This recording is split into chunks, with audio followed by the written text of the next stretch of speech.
Pour la première fois de l'histoire, les 5 continents du globe sont représentés en huitième de finale d'une Coupe du Monde. Mesdames et messieurs, bonjour à tous, j'espère que vous êtes tous très bien, on se retrouve pour une toute nouvelle vidéo. Dans quelques heures se joue le premier huitième de finale États-Unis-Pays-Bas à 16 h.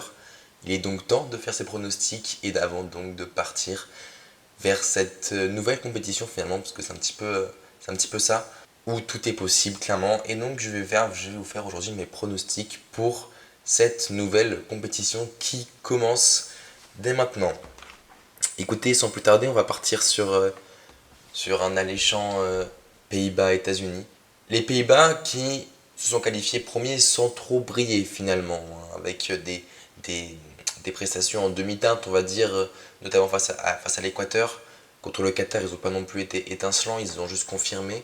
Avec un Gakpo tout simplement exceptionnel avec 3 buts en 3 matchs qui à chaque fois a débloqué les situations pour son équipe. Mais on peut pas dire que le jeu est au rendez-vous. Pour les Pays-Bas, très clairement, l'Équateur, on s'attendait à beaucoup mieux.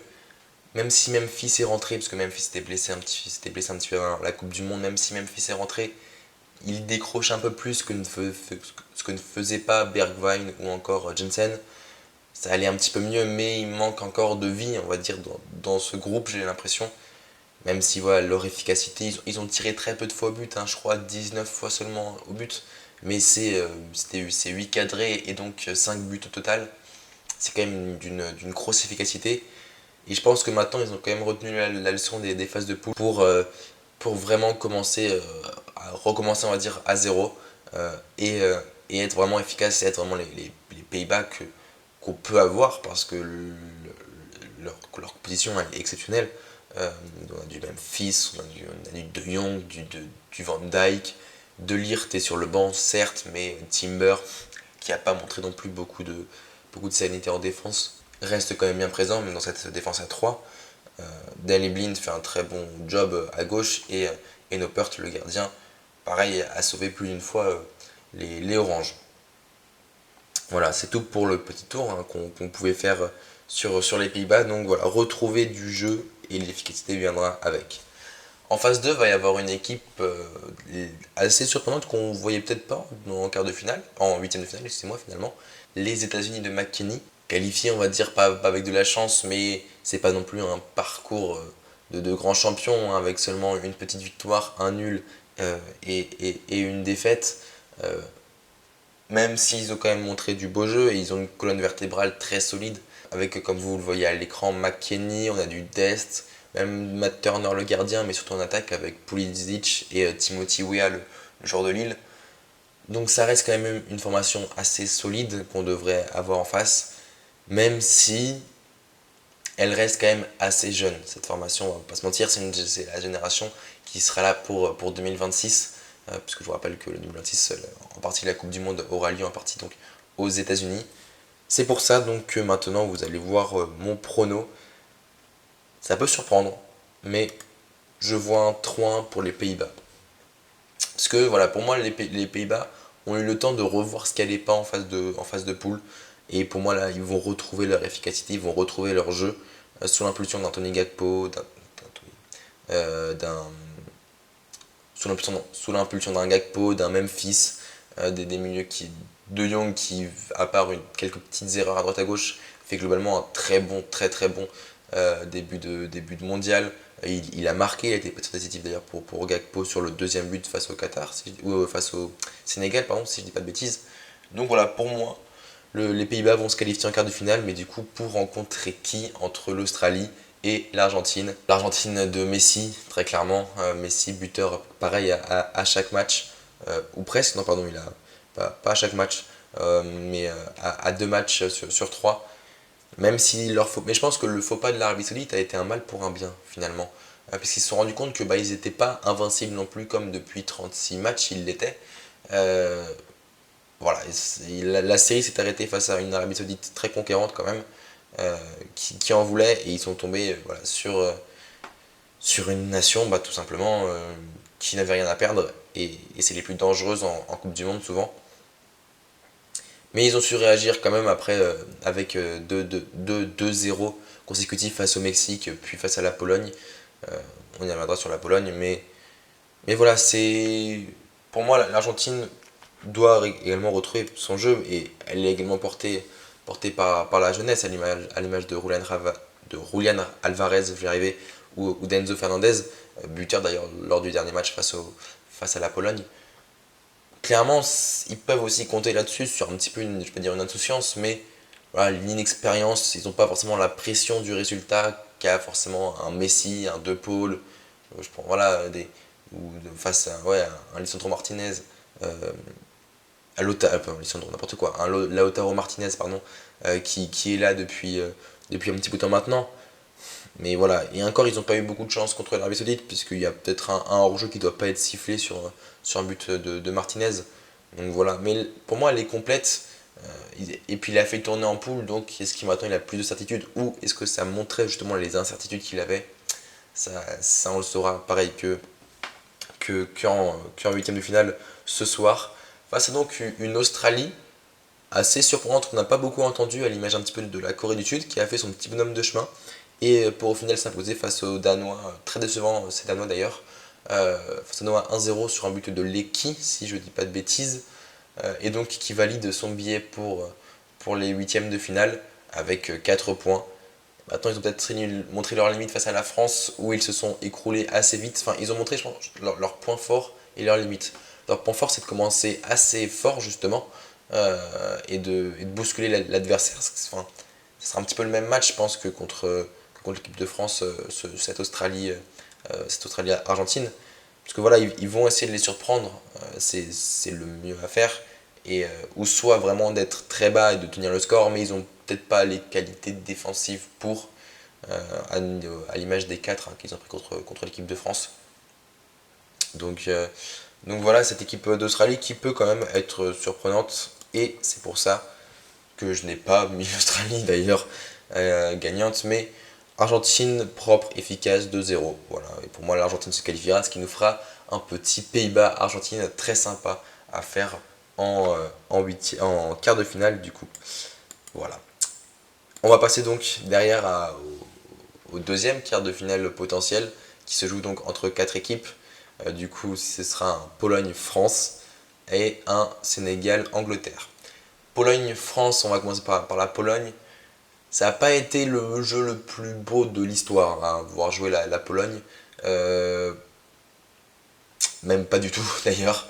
C'est voilà, la Pologne c'est 0-0 contre le Mexique, gagne 2-0 contre l'Argentine, contre l'Arabie Saoudite et perd 2-0 contre l'Argentine.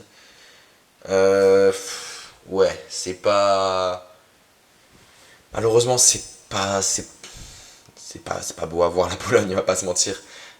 C'est c'est tout pour Lewandowski en fait, j'ai l'impression.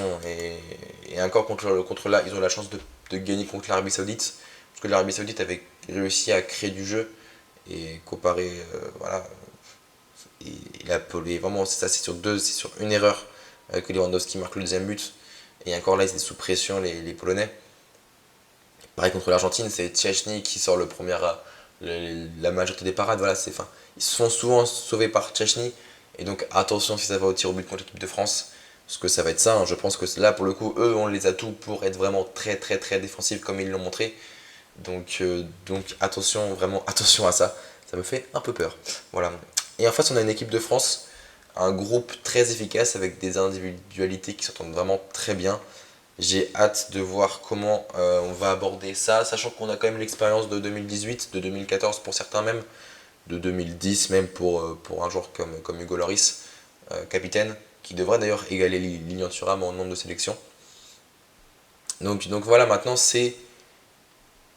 tout est possible. Et avec ce qu'on a montré en poule, notamment contre l'Australie et face au Danemark, la force de caractère qu'on a eu pour marquer ce deuxième but, bah vraiment, je pense que même si on est mené au score, finalement, comme on l'a montré contre l'Australie, on est capable de remonter et on est capable de rentrer dedans. Et maintenant, on a eu beaucoup de mal contre les blocs bas, comme contre la Tunisie. On s'est un petit peu cassé les dents dessus. Après, c'est vrai qu'une fois que les Griezmann, Rabiot, et Mbappé et Dembélé sont rentrés, ça allait beaucoup mieux. Mais voilà, il y a toujours quand même ce point d'interrogation face au bloc bas. Je vois tout de même une qualification d'équipe de France 3-0 Pourquoi? Parce que je pense qu'on va vouloir marquer très rapidement. Voilà, et puis on a quand même Konaté, moi, était une des grosses satisfactions. Donc pour moi, Konaté, face à Lewandowski, bah, on va dire que c'est plus Konaté qui est en confiance que Levan. Mais après, attention, parce que Levan, ça reste quand même très très fort, bien évidemment. Mais voilà, moi je vois quand même une équipe de France s'imposer assez largement, sachant qu'on a eu un petit peu tous les scénarios, on a même perdu en phase de poule. On a l'expérience, en tout cas, avec ce groupe, de ces choses-là. Voilà. Pour mon petit pronostic, on va passer au quatrième, huitième de finale, donc nos potentiels adversaires en quart. Ce petit Angleterre-Sénégal est pour moi l'affiche de ces huitièmes de finale, finalement. Euh, c'est le cas de le dire. Euh, les compagnons d'Harry Kane qui n'ont pas fait, enfin, si, qui ont fait quand même globalement une bonne. Même si l'Angleterre a fait une très bonne phase de groupe, avec un 6-2 contre le Panama et un 3-0 contre l'Iran, ça montre quand même une certaine efficacité. Et puis regardez juste l'attaque. On a du Sterling, on a du Foden, on a du Kane, bien évidemment, on a du Grealish, on a du Saka, enfin, que des grands noms finalement. Enfin, vraiment, ça peut être très efficace et c'est peut-être ça dont va devoir faire attention le Sénégal finalement. C'est ça, mais il y a quand même un Koulibaly et un Boudialo, même si Boudialo joue probablement sur un côté. Enfin, ils ont quand même aussi des arguments le Sénégal, on va le voir, hein, avec bien évidemment Edouard Mendy au but. Un, un, un milieu très très dense avec, on peut mettre du Gay, on peut mettre du Cissé, on peut mettre, comment il s'appelle, on peut mettre du Kouyaté. Il y a de la place, j'ai envie de dire, pour eux. Et attention devant quand même, parce que c'est très technique avec du Jude Bellingham aussi pour l'Angleterre. Mais pour moi, le milieu sénégalais peut rivaliser avec le milieu anglais, sachant qu'ils vont être que deux. Probablement, enfin Foden, même s'il joue peut-être plus milieu offensif, mais c'est très très très tourné vers l'offensif. Il joue même sur le côté, souvent. Donc, à voir, j'ai hâte de voir quand même la compo de l'Angleterre, voir comment ils vont s'adapter au Sénégal. Mais ça peut être très intéressant quand même pour le Sénégal, qui, à part contre le Pays-Bas, ont fait quand même une belle campagne avec une victoire, pas au caractère, mais en maîtrisant face au Qatar, une belle victoire également face à l'Équateur où ils ont su réagir. Donc non, pour moi, le Sénégal mérite entièrement sa place en huitième et il peut même aller plus loin. Et c'est justement ça que j'ai mis dans mon prono. Euh, Ce sera pour moi assez disputé du coup, avec donc un partout, avec le Sénégal qui gagne au tir au but. Voilà, c'est le petit pas prono fou, mais vraiment j'ai bien envie de voir le Sénégal se qualifier et un Sénégal-France en quart de finale, ça peut être très très intéressant. Voilà. Pour ce cinquième huitième de finale, on va retrouver un Croatie-Japon assez intéressant quand même. C'était pas forcément une affiche attendue étant donné que le Japon a fini premier de son groupe et la Croatie deuxième devancée par le Maroc. Euh, une Croatie en demi-teinte en fait finalement. 2-0-0 face donc au Maroc et à la Belgique. Euh, Où notamment en fin de match contre la Belgique, ils ont beaucoup subi et ont été très chanceux de ne pas se prendre un but, ce qui aurait été synonyme d'élimination pour eux. Face au Maroc, je sais pas trop le souvenir, mais je crois que c'était pas non plus. C'est plus les Marocains qui avaient fait une très bonne perf, plutôt plus qu'autre chose. Ils avaient réussi à trouver une solution offensive face au Canada. Canada qui avait mené assez rapidement par l'intermédiaire d'Alphonso Davies. Mais il manque quand même des choses à cette équipe croate. Un vrai finisseur, même si, Zelko Dalic avait trouvé la solution en mettant Kramaric sur le côté gauche. Il avait d'ailleurs mis un doublé face au Canada. C'est resté quand même très très compliqué pour cette équipe de Croatie de s'imposer véritablement, même si voilà, ils ont dominé le Canada. Mais ça reste quand même pas c'est pas flagrant quoi, même si voilà, comme on a un Modric encore très en forme, on va pas se mentir, très en forme le croate, le milieu du Real où il court, il y a moins de passes tranchantes quand même, un petit peu à l'image de la Croatie, et puis il y a un manque d'efficacité en attaque aussi. Mais pourtant ils ont les atouts avec Kramaric, Perisic, tout ça, bah ça doit quand même aller au fond plus souvent. Et même s'ils en ont 4 contre le Canada, il y en a 0 contre le Cameroun, contre le Maroc, pardon, et 0 contre la Belgique. Donc je pense que la solution est encore à trouver. Je pense que les départs de Mandzukic, etc., manquent aussi beaucoup. Euh, L'après Coupe du Monde 2018 avait été très compliqué avec les retraites de Subasic, Mandzukic, Rakitic, tout ça. Mais là ça ressort, j'ai l'impression que c'est un petit peu stabilisé. Dans l'avant-coupe du monde, vous avez allé voir les scores de la Croatie, ils encaissent très peu de buts, ce qui est toujours le cas d'ailleurs. Mais c'était un petit peu plus efficace en attaque quand même, alors que là, pas trop. Voilà pour ça. Mais on va parler maintenant donc du Japon qui est un des coups de cœur vraiment pour moi de ce mondial. Ils se sont vengés, ils ont éliminé l'Allemagne, ils sont allés en huitième de finale. Maintenant, pardon, la vengeance reste à faire avec pour passer septième de finale pour se venger 2018. Souvenez-vous contre la Belgique justement, Belgique est éliminée par les Croates. Euh, Vraiment, alors, s'imposer contre l'Espagne, enfin, réussir à remonter au score contre l'Espagne qui en a mis 7 au Costa Rica, enfin, il y a eu un partout avec l'Allemagne, euh, chapeau. Mais vraiment, les équipes asiatiques, on va parler de la Corée du Sud tout à l'heure, mais elles ont un don pour réussir à revenir dans un match, à renverser la situation. C'est assez impressionnant quand même. Donc pour vraiment moi le Japon, ça peut être une surprise de ce mondial, mais très largement.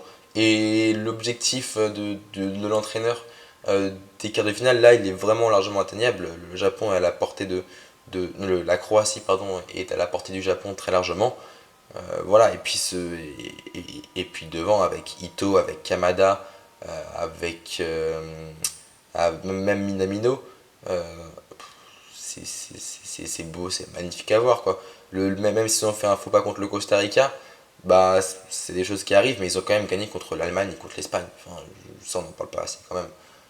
Ils ont renversé les Allemands, ils ont renversé les Espagnols, et puis avec la manière, à chaque fois ils étaient menés, ils sont remontés à chaque fois 2 buts 1, et c'est beau à voir des matchs comme ça quoi.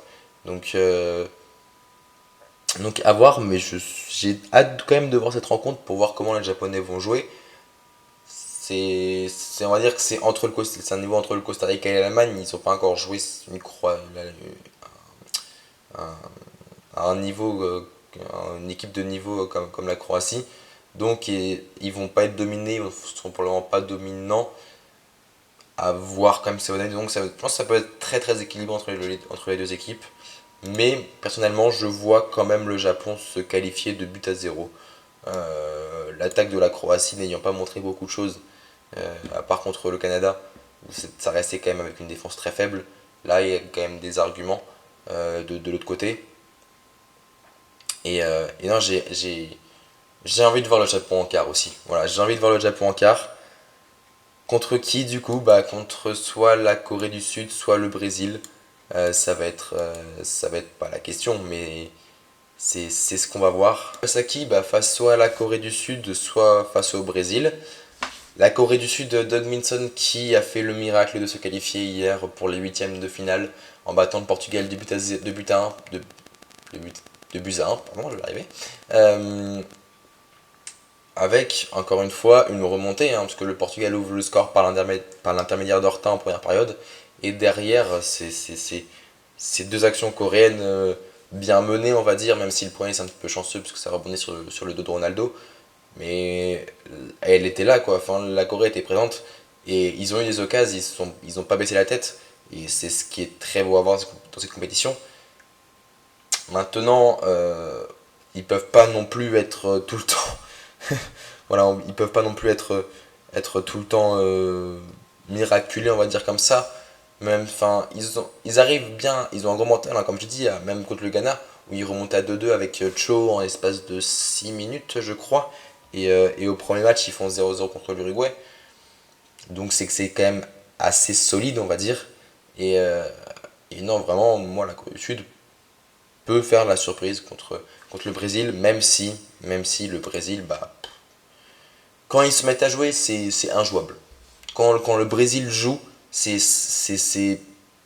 beau à voir, c'est quand Vinicius accélère, quand il centre pour Richarlison, quand Richarlison finit, t'as beau avoir trois défenseurs, tu peux rien faire. C'est trop. Et on sent quand même que Neymar manque un petit peu à ce groupe pour le moment, et on n'est même pas sûr qu'il revienne en huitième, peut-être plus tard. Mais, mais ouais, c'est. Attention quand même, s'il n'y a pas Neymar, pour moi la Corée du Sud a quand même sa chance. Voilà. Il est un créateur de jeu, parce que Paqueta, même s'il arrive, enfin, même s'il est très bon, Paqueta, et c'est mon joueur préféré, fait un peu moins bien, et ça bloque, on va dire, un petit peu cette équipe brésilienne, même s'ils ont quand même des arguments, même sur le banc. Enfin, l'équipe B avec Rodrigo, Anthony, tout ça, c'est bon. Guimarães, Fabinho, enfin, et voilà. Et puis et puis c'est beau à voir le Brésil parce que c'est deux générations très différentes, à l'image des Dani Alves, des Casimiro, comme on peut voir là. Il y a qui d'autre, même Alisson qui commence à être plus vieux, Thiago Silva, Marquinhos bien sûr. Et avec une nouvelle génération, Vinicius, Anthony, même Paqueta, Guimarães, qui d'autre, Rodrigo. Les deux, entre la fougue et l'expérience, c'est ça qui est bien avec cette équipe brésilienne, c'est qu'ils peuvent largement aller au bout. Voilà. Euh, en tout cas, ils ont le groupe, je pense que l'ambiance doit être incroyable dans le groupe, etc. Il n'y a pas de problème. Ils n'ont pas non plus dominé complètement tous leurs adversaires, à l'image du Cameroun où ils ont perdu 1-0 hier. J'ai pas vu le match, donc je peux pas trop vous faire le débrief. Mais mais il y a quelque chose à faire pour le Brésil dans cette compétition. Et je pense que Corée du Sud et Japon, c'est largement à leur portée. Maintenant, en demi, on va voir qui est-ce qu'ils vont prendre, s'ils passent, bien évidemment. Il faut passer avant. Mais ça peut être très intéressant. Et le Brésil, pour moi, là, une partie de tableau assez facile, on va dire. Qui est largement à leur portée. Pas de gros chocs. Et donc, après, c'est le football, et dans cette compétition, on a tellement vu de choses qu'ils peuvent sortir dès après demain soir, du coup.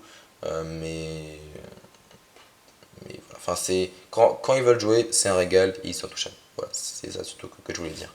Mon prono, donc, ça va dans le sens du Brésil, avec un petit 3-1 pour le Brésil. Je vois quand même la Corée marquer, avec tout le caractère qu'ils ont montré pendant ces poules, etc. Un but, pas pour l'honneur, mais même à 1-0 et revenir à 1-1. Mais d'ailleurs, je pense que le Brésil sous pression va augmenter son niveau de jeu et peut être complètement. Il peut déferler sur la défense coréenne. Et là, à ce moment-là, c'est plus compliqué de résister forcément. Voilà pour mon pronostic de Corée du Sud-Brésil. Et cette affiche, c'est peut-être celle une après Sénégal-Angleterre qui me fait le plus baver, on va dire. Vraiment, ce Maroc-Espagne, ça peut être très intéressant. Avec un Maroc qui, moi, m'a impressionné pendant les phases de poule. Vraiment, j'ai adoré voir cette équipe jouer. Et des Espagnols qui se sont montrés très tueurs sur le premier match face au Costa Rica, mais en même temps qui se sont un petit peu ratés contre le Japon, où ils ont montré qu'ils étaient vulnérables. Ça peut faire un gros cocktail explosif et ça peut nous donner un match de folie. En tout cas, je l'espère et on l'espère tous. On va commencer forcément par analyser un petit peu le Maroc avec, avec donc, euh, avec donc 0-0 le premier match contre la Croatie, 2-0 face à la Belgique et 2-0 et 2-1 face au Canada. Moi, c'est la Belgique qui m'a impressionné. Enfin, c'est le match contre la Belgique qui m'a impressionné le plus. Voilà. En tout cas, il n'y a pas grand chose à dire vraiment dessus, hein, mais la force de caractère qu'ils ont même. Enfin, même face au Canada, même, en vrai, mais mine de rien, c'est bon, je me suis rendu match contre le Canada. Ils arrivent quand même à jouer ensemble tout le temps. C'est ça qui m'impressionne. Tout le temps, il y a des passes tout le temps, il y a une variation dans le jeu permanente. C'est magnifique à voir. L'équipe du Maroc, ouais, je pense qu'avec le Brésil et des grosses équipes, c'est l'équipe avec lequel je prends le plus de plaisir à voir. Et pourtant, c'est pas des gros joueurs, hein. À part Hakimi, il n'y a pas de joueur de top classe mondiale. Hakimi qui fait partie des meilleurs latéraux du monde, mais c'est des joueurs qu'on connaît, mais qui jouent ensemble, enfin, c'est un cocktail qui est magnifique à voir. Et, et le match contre la Belgique le témoigne beaucoup. Qu'est-ce que vous voulez le dernier but où Hakim Ziyech a la lucidité pour faire une espèce de travers dans la surface et la mettre en retrait. sachant que Ziyech joue pas et est forcément cramé à ce moment-là, punaise, c'est non, vraiment grosse performance du Maroc en poule, et qui venait d'ailleurs premier de leur groupe, hein, devant la Croatie et la Belgique, donc c'est pas pour rien. Et donc rapidement, on va parler de l'Espagne aussi. Bah justement, l'Espagne qui peut être tueuse comme face au Costa Rica ou très vulnérable comme ils l'ont été face au Japon. C'est un petit peu un entre-deux, parce que ça se sent quand même que cette Espagne se cherche encore, qu'elle n'a pas beaucoup d'expérience, notamment au milieu de terrain avec Gavi, Pedri, etc. Les Ferran Torres, tout ça, c'est un petit peu leur première Coupe du Monde. Il y en a pas mal pour qui c'est leur première Coupe du Monde. On va pas dire qu'Unai Simon au cage a été hyper rassurant face au Japon non plus. Euh, Elle manque de certitude, on va dire, cette Espagne-là. Et je pense qu'avec quand même un Sergio Ramos, ça aurait été beaucoup mieux. Après, c'est que mon avis. Mais voilà. Mais après, sachant que souvenez-vous, pendant un temps, au début, Luis Enrique, il n'avait pas sélectionné un seul Madrilène pour l'Euro. Là, il y a Asensio, il y a Carvajal, tout ça. Donc, quand même. Euh, donc, c'est pas forcément un groupe non plus qui joue ensemble depuis des lustres, quoi. Donc c'est pour ça que l'Espagne vulnérable contre un Maroc en pleine confiance, bah moi je donne la surprise peut-être de cette Coupe du Monde, hein, vraiment. Et moi je vois le Maroc gagner. Voilà, je le dis, je vois le Maroc gagner contre l'Espagne de buts 1, parce que l'efficacité espagnole quand même. Mais ouais, moi je vois bien le Maroc s'imposer. Voilà, je pose ça là. Écoutez, c'est tellement beau, cette équipe est tellement belle à voir que voilà, il n'y a pas grand chose à dire. Voilà, c'est juste très très beau. Donc ouais, le match serait quand même assez serré, notamment au milieu de terrain avec Pedri Gavi contre Amrabat, tout ça. Euh, mais ça peut être un match très ouvert quand même, et à la fois très fermé. Si les deux milieux se neutralisent, ou si ça va d'un but à l'autre, comme les deux en sont capables de le faire, parce que la circulation de balles, ça peut aller quand même très vite côté espagnol. Voilà. Écoutez, on va passer maintenant au dernier, enfin. Cette vidéo est très longue, je pense que c'est la vidéo la plus longue de ma chaîne, de très très loin. Pour ce Suisse-Portugal, alors il n'y a pas beaucoup de suspense pour moi. Enfin, les Suisses ne sont pas non plus impressionnés pendant ce mondial, assez vulnérable, je pense, face au Cameroun. Face au Cameroun, ils avaient pas... Là, ils se sont qualifiés hier avec, de ce que j'ai vu de loin, un très beau match contre la Serbie. Mais et face à un Portugal qui certes a perdu contre la Corée du Sud, mais était déjà qualifié, avait déjà des certitudes, etc. Bah ouais, bah pour moi ouais, le Portugal doit et va s'imposer dans ce. Le Portugal en vrai qui a quand même une sacrée équipe, vraiment. Les latéraux Cancelo, même si Nunez n'est plus là, ça reste quand même un Guerrero qui va à gauche et Cancelo à droite. Pereira, Vitinha qui m'a assez impressionné dans le match face à la Corée du Sud est présent, mais il y en a d'autres avec des Bruno Fernandes, etc. Forcément Ronaldo, forcément Ronaldo en attaque avec Joao Félix qui pour le soutenir. Non, enfin cette équipe, pardon, on va parler avec un Bernardo Silva, je vais y arriver. Si elle arrive à jouer ensemble, etc., cette équipe elle est quasiment intouchable. Enfin, c'est monstrueux à voir. Voilà, c'est très court ces dernières analyses, mais pour moi il n'y aura pas beaucoup de suspense je vois pas la nature renverser le Portugal. Voilà, pour être très honnête avec vous, c'est pour ça que je vois une victoire nette 2-0 du Portugal face à la Suisse. Voilà. Écoutez, c'est tout pour cette vidéo. J'espère qu'elle vous aura plu. Elle est très très longue. Un peu usant. Merci à tous de l'avoir regardé jusqu'au bout. Si vous l'avez regardé jusqu'au bout, vous êtes tout simplement des énormes boss. N'hésitez pas donc à vous abonner à cette chaîne. C'était tout pour moi. C'était Marc. Prenez soin de vous et de vos proches.